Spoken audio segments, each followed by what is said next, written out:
要过年咯，这个牛皮糖特别抢市。即摆的牛皮糖有无共的口感甲糖仔形，真侪人过年会要来做伴手礼。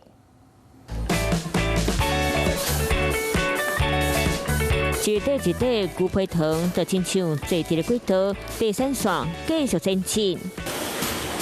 过年过节，卖甲变过四手碗，业者机械拢改切落，网络顶订单全满，斟酌看戏外观，含传统当高型的牛皮糖生出无共款。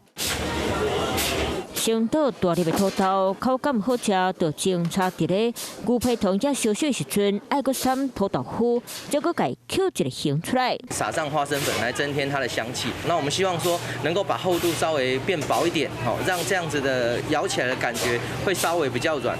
听讲口感食起来软了，敢有响？用手指头仔轻轻啊，甲点一下，随变做另外一个形。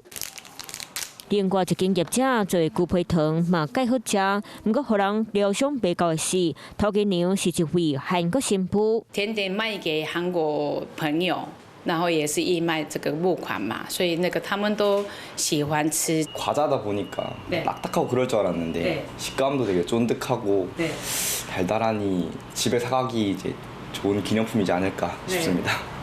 真侪韩国游客嘛爱食牛皮糖，拢总来到台湾买。